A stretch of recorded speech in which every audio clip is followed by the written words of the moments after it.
Hello दोस्तों, स्वागत है आप सभी को अपने यूट्यूब चैनल में तांडव पर। कैसे हो आप सभी? आशा करता हूँ आप सभी अच्छे होंगे, स्वस्थ होंगे।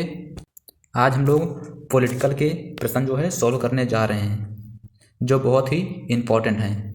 इसलिए आप सभी दोस्तों साथ में पेन कॉपी लेकर बैठ जाइए और साथ में नोट करते चलिए। जिन भाइयों ने चैनल को लाइक सब्सक्राइब नहीं किया है, प्लीज़ उनसे रिक्वेस्ट है चैनल को लाइक कर लीजिए और सब्सक्राइब भी कर लीजिए, ताकि आने वाली हर एक वीडियो सबसे पहले आप सभी के पास पहुँचे। तो आज का प्रश्न स्टार्ट करते हैं। इससे पहले मैं आप सभी को बता दूं, आप सभी दोस्तों को, कि मैं हिंदी की जो क्लास है 3-4 क्लास में करवा चुका हूं। जिन दोस्तों ने, जिन भाइयों ने नहीं देखा है, जाकर देख सकते हैं। इसके लिंक मैं आप सभी को डिस्क्रिप्शन पर प्रोवाइड कर दूंगा। टॉप 25 क्वेश्चन हैं, आप सभी को पता होगा। अब की बार एसएससी पार जनवरी 2023 में बिल्कुल इसी टाइप के प्रश्न पूछे जाएंगे। तो इसकी लिंक जो मैं आप सभी को दे दूंगा डिस्क्रिप्शन पर। तो आज की क्लास स्टार्ट करते हैं एक प्यारे मोटिवेशन कोट के साथ। जैसा कि आप सभी को दिख रहा होगा स्क्रीन पर, राह संघर्ष की जो चलता है, राह संघर्ष की जो चलता है, वही संसार को बदलता है।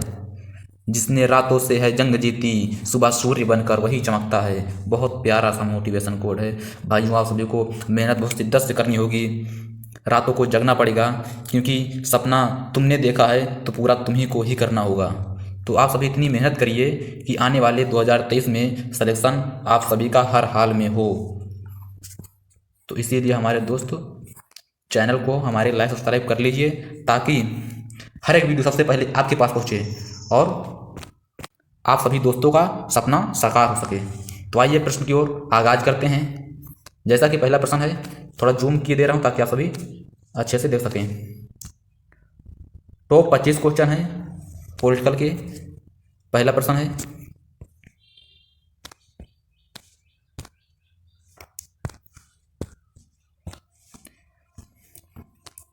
भारत की राजभाषा है, भारत की राजभाषा क्या है? ऑप्शन नंबर 1 अंग्रेजी, या ऑप्शन नंबर 2 हिंदी, या इनमें से कोई नहीं, या फिर हिंदी व इंग्लिश दोनों।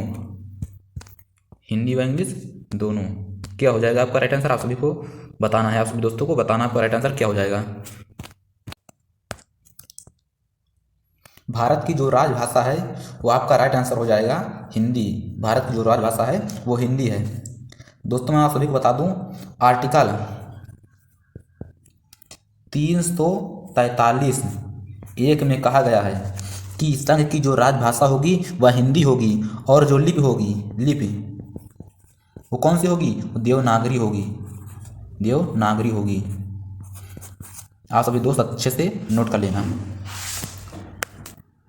बात करें भारत की भाषा, तो भारत की जो भाषा है वो कितनी भाषा है? टोटल 22 भाषा है। भारत की जो भाषा है वो टोटल 22 भाषाएं हैं।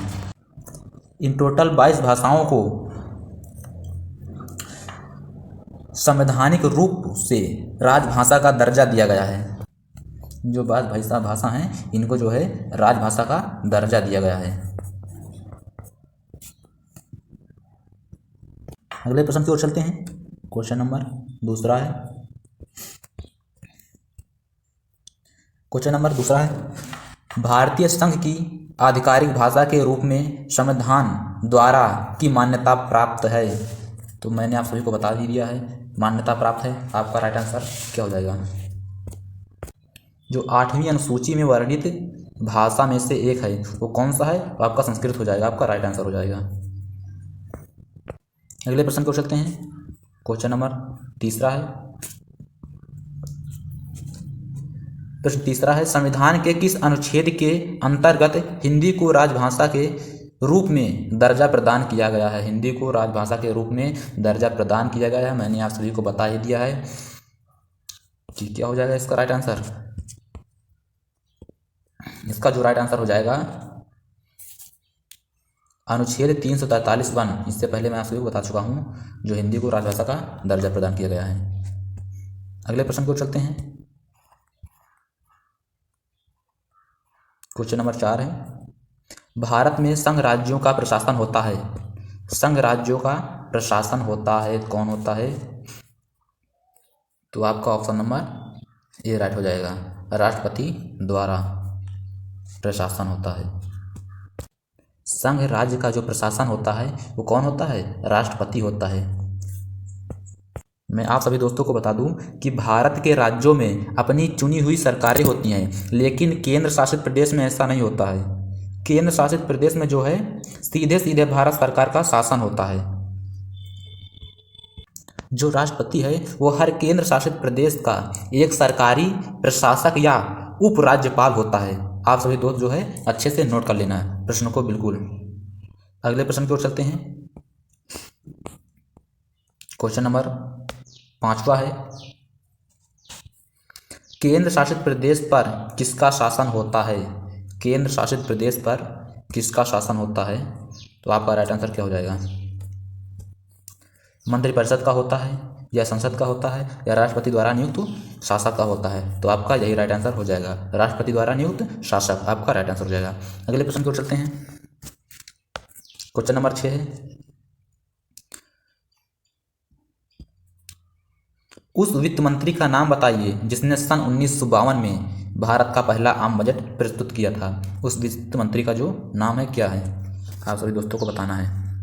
आपके ऑप्शन है पीके सन्मुख शेट्टी, या सीडी देशमुख, या सरदार वल्लभ भाई पटेल, या सचिन चौधरी। तो आपका जो राइट आंसर है वो ऑप्शन नंबर ए हो जाएगा, पीके सन्मुख शेट्टी आपका राइट आंसर हो जाएगा। अगला प्रश्न है,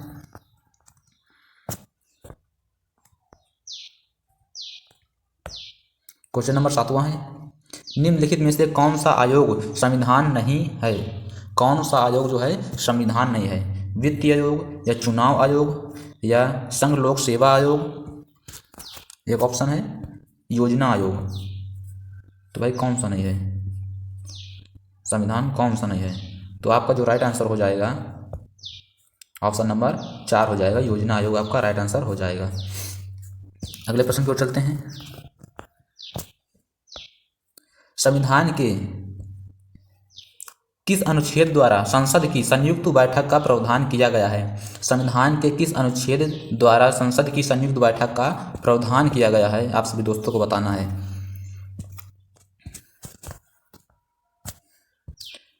आर्टिकल 106, या 108, या 110, या 112? आप सभी का राइट आंसर क्या हो जाएगा?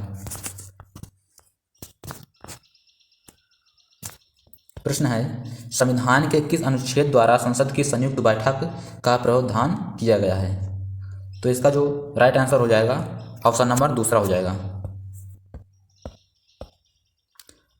अनुच्छेद 108 द्वारा। अनुच्छेद 108 और खंड 3 के द्वारा संसद संयुक्त बैठक बुला सकती है। इसके द्वारा जो है संसद संयुक्त बैठक बुला सकती है। बात करते हैं आर्टिकल 106, ये वाला आर्टिकल। इसमें क्या है? संसद के प्रत्येक सदन के सदस्य ऐसे वेतन और भत्ते जिन्हें संसद समय समय पर विधि द्वारा निर्धारित करे या प्राप्त करने के हकदार होंगे। बात करते हैं 110 आर्टिकल जो है 110, इसमें किसकी बात है? तो इसमें जो है धन विधेयक, इसमें धन विधेयक की बात कही गई है। तो आप सभी दोस्तों नोट कर लेना, धन विधेयक को परिभाषित किया गया है। आर्टिकल 112, इसमें क्या है? तो इसमें भारत के केंद्रीय बजट को वार्षिक वित्तीय विवरण के रूप में निर्देशित किया जाएगा। आप सभी दोस्तों अच्छे से नोट कर लेना। अगले प्रश्न को चलते हैं। क्वेश्चन नंबर 9 है, भारतीय संविधान के किन अनुच्छेदों में नागरिकता संबंधी प्रावधान है? किन अनुच्छेद में नागरिकता संबंधी प्रावधान है? तो अनुच्छेद जो है आपका 2 हो जाएगा, 5 से 11। 5 से 11 में नागरिकता संबंधी प्रावधान है। यह किस भाग में है? तो ये भाग 2 में है। आप सभी दोस्त नोट कर लेना अच्छे से। बात कर लेते हैं कि ये जो 12 से 35 है ये किस भाग में है? तो ये जो है ये भाग 3 में है। ये भाग 3 में है। भाग 3 में है क्या चीज़? तो मौलिक अधिकार है। आप सभी दोस्त नोट कर लेना, भाग 3 में मौलिक अधिकार दिया गया है। भाग 3 में मौलिक अधिकार है वो कहाँ से लिया गया था। प्रश्न में पूछ सकता है कि मौलिक अधिकार जो है कहाँ से लिया गया था, तो USA से लिया गया, संयुक्त राज्य अमेरिका से लिया गया था, यूनाइटेड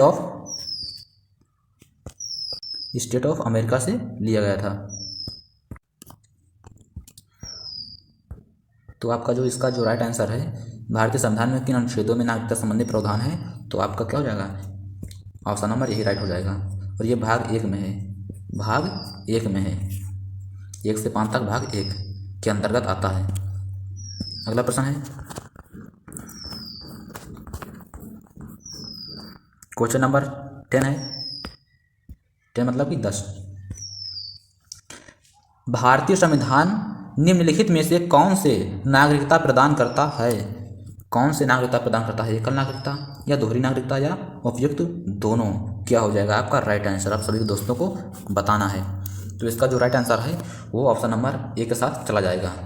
एकल नागरिकता जो प्रदान करती है संविधान लिखित में, भारतीय संविधान लिखित में से कौन से नागरिकता प्रदान करती है, तो वो एकल नागरिकता प्रदान करती है, आपका राइट आंसर हो जाएगा। अगले प्रश्न की ओर चलते हैं। इससे पहले एक प्यारा सा मोटिवेशन कोड आ रहा है, आप सभी दोस्त देखिएगा अच्छे से।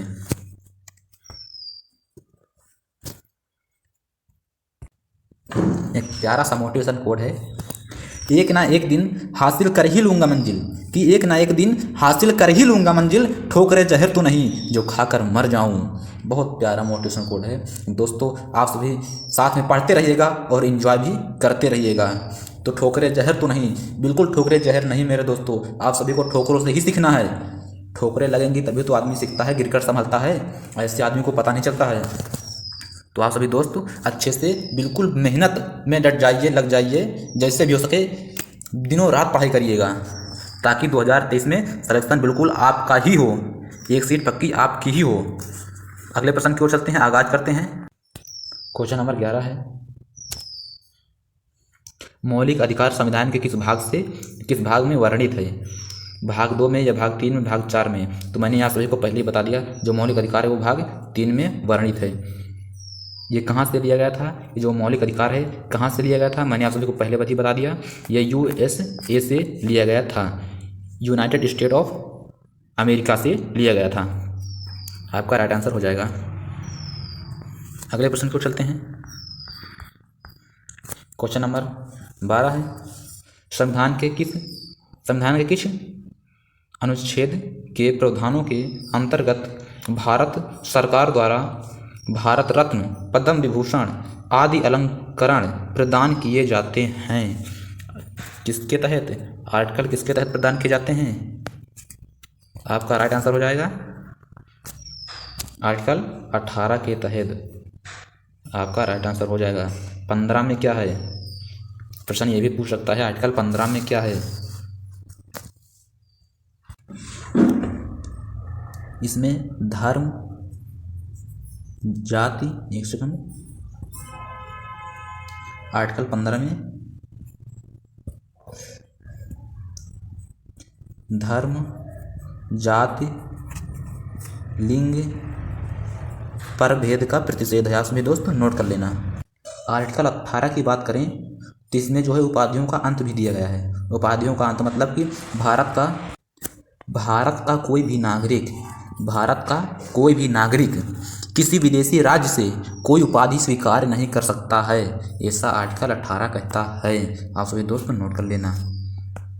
आर्टिकल 21 की बात करें, आर्टिकल 21 में क्या है, तो आर्टिकल 21 में है प्राण एवं दैहिक स्वतंत्रता, क्या है, प्राण एवं दैहिक स्वतंत्रता है, स्वतंत्रता, सभी दोस्त नोट कर लेना। आर्टिकल 23 दिया है इसमें, आर्टिकल 23 में देख लेते हैं क्या है, आर्टिकल 23, तो इसमें मानव के दुर्व्यापार और बाल आश्रम है, मानव के दुर्व्यापार और बाल आश्रम है, आप सभी दोस्त नोट कर लेना। अगले प्रश्न की ओर चलते हैं। क्वेश्चन नंबर 13 है, भारतीय संविधान को किसने बनाया था, भारतीय संविधान को किसने बनाया, क्वेश्चन नंबर 13 है, आपका राइट आंसर जो हो जाएगा संविधान सभा ने बनाया था। क्या भारतीय संविधान को संविधान सभा ने बनाया था। अगला प्रश्न है,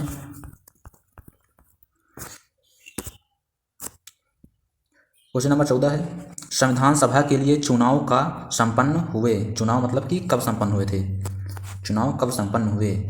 तो आपका राइट आंसर हो जाएगा 1945 या 1946 या 1947। तो आपका जो राइट आंसर हो जाएगा ऑप्शन नंबर दूसरा हो जाएगा, 1946 में संपन्न हुए थे।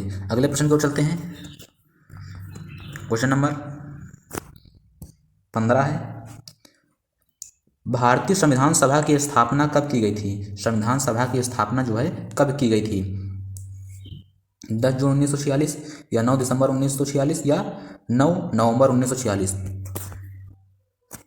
या फिर 26 दिसंबर 1949 को। तो जो आपका राइट आंसर हो जाएगा 9 दिसंबर 1946 को हुई थी। अगले प्रश्न की ओर चलते हैं। क्वेश्चन नंबर 16 है, संविधान सभा का प्रथम अधिवेशन कहाँ हुआ था। संविधान सभा का प्रथम अधिवेशन कहाँ हुआ था, मुंबई में, कलकत्ता में, लाहौर में या फिर दिल्ली में। तो इसका जो राइट आंसर हो जाएगा क्वेश्चन नंबर 4 हो जाएगा, दिल्ली में हुआ था। अगले प्रश्न को चलते हैं। प्रश्न 17 है, संविधान सभा के उद्घाटन अधिवेशन की अध्यक्षता किसने की थी, जवाहरलाल नेहरू, सच्चिदानंद सिन्हा ने या बी.आर. अम्बेडकर ने। तो आपका जो राइट आंसर हो जाएगा सच्चिदानंद सिन्हा आपका राइट आंसर हो जाएगा। उद्घाटन अधिवेशन की अध्यक्षता की थी इन्होंने। अगले प्रश्न की ओर चलते हैं। क्वेश्चन नंबर 18 है, राष्ट्रपति सर्वोच्च न्यायालय से संविधान के किस अनुच्छेद के अंतर्गत परामर्श ले सकते हैं। जो राष्ट्रपति है अनुच्छेद न्यायालय से संविधान के किस अनुच्छेद के अंतर्गत परामर्श जो है ले सकते हैं। तो आपका जो राइट आंसर क्या हो जाएगा सभी दोस्तों को बताना है, अनुच्छेद 123 या फिर 352 या 312 या 143। तो जो आपका राइट आंसर हो जाएगा ऑप्शन नंबर चौथा हो जाएगा, अनुच्छेद 143 के अनुसार परामर्श ले सकता है। अगले प्रश्न को चलते हैं। क्वेश्चन नंबर 19वां है, किस अनुच्छेद के तहत अवशिष्ट शक्तियां केंद्र के पास हैं। अवशिष्ट शक्तियां केंद्र के पास हैं किस आर्टिकल के अनुसार। तो आपका राइट आंसर क्या हो जाएगा, आर्टिकल यानी कि अनुच्छेद 245 या अनुच्छेद 246 या अनुच्छेद 247। क्या हो जाएगा आप सबका राइट आंसर। तो ऑप्शन नंबर चौथा हो जाएगा इसका, अनुच्छेद 248 के अनुसार। अगले प्रश्न को चलते हैं। क्वेश्चन नंबर 20वां है, भारतीय संविधान में कितनी सूचियां हैं। भारतीय संविधान में कितनी सूचियां हैं, 1, 8, 3 या 4। तो आपका जो राइट आंसर हो जाएगा वो 3 हो जाएगा। अगले प्रश्न को चलते हैं। क्वेश्चन नंबर 21वां है, संपूर्ण भारतीय संविधान के निर्माण में संविधान सभा को कितना समय लगा था। 2 वर्ष 7 माह बिल्कुल नहीं, 2 वर्ष 11 माह 18 दिन बिल्कुल यही लगा था। आपका जो राइट आंसर हो जाएगा वो दूसरा ही हो जाएगा, 2 वर्ष 11 माह 18 दिन लगा था संविधान को पूर्ण रूप से बनने में। अगले प्रश्न की ओर चलते हैं। क्वेश्चन नंबर 22वां है, भारतीय संविधान में मौलिक कर्तव्य का विचार लिया गया है। मौलिक कर्तव्य का जो विचार है वो कहाँ से लिया गया था, आप सभी दोस्तों को बताना है। क्वेश्चन नंबर 22वां है, अमेरिका से लिया गया था, बिल्कुल नहीं लिया गया था, मैंने बताया था आपको, ये तो मौलिक अधिकार लिए गए थे अमेरिका से। ब्रिटेन से लिया गया था, बिल्कुल नहीं, रूस से लिया गया था या फ्रांस से लिया गया था, आप सभी दोस्तों को बताना है। तो इसका जो राइट आंसर हो जाएगा रूस से लिया गया था मौलिक कर्तव्य, और मौलिक अधिकार जो है अमेरिका के संविधान से लिया गया था। तो आपका जो राइट आंसर हो जाएगा रूस के संविधान से लिया गया था मौलिक कर्तव्य। अगले प्रश्न की ओर चलते हैं। क्वेश्चन नंबर 23 है, भारतीय संविधान में कुल कितने भाग हैं। भारतीय संविधान में भाग कितने हैं आप सभी दोस्तों को बताना है। तो इसमें जो है 22 भाग हैं, आपका राइट आंसर हो जाएगा 22 भाग हैं। अगले प्रश्न की ओर चलते हैं। क्वेश्चन नंबर 24 है, संविधान के किस भाग में मूल कर्तव्यों का उल्लेख है। किस भाग में मूल कर्तव्यों का उल्लेख है, भाग 4 में या भाग 4 का में या भाग 9 में या फिर भाग 5 में या भाग 9 में या भाग 5 में। आप सभी का जो राइट आंसर हो जाएगा वो भाग 4 का में है। क्या है आप सभी देख लीजिएगा, मूल कर्तव्य है भाग 4 का में। भाग 4 में ये है, क्या है, मूल कर्तव्य। तो भाग 4 में क्या है, भाग 4 में है DPSP मतलब कि राज्य के नीति निर्देशक तत्व। भाग 4 में है राज्य के नीति निर्देशक तत्व कहाँ से लिए गए हैं ये, तो ये जो है आयरलैंड से लिए गए हैं। आयरलैंड से लिए गए हैं, आपका राइट आंसर हो जाएगा। आप सभी दोस्त अच्छे से पेन कॉपी लेकर नोट कर लेना। अगले प्रश्न की ओर चलते हैं। तो क्वेश्चन अब शायद नहीं है, क्वेश्चन 24 ही थे। चलो कोई बात नहीं, आप सभी दोस्त इतना ही पढ़ लेना बहुत है, और मैं आप सभी को नेक्स्ट वीडियो में करवा दूंगा प्रश्न जो हैं। तो आप सभी दोस्तों को क्लास अच्छी लगी हो तो लाइक सब्सक्राइब कर देना। क्लास कैसी लगी कमेंट करके आप सभी को बताना है। तो आज की वीडियो यहीं पर समाप्त करते हैं। वीडियो देखने के लिए धन्यवाद। जय हिंद।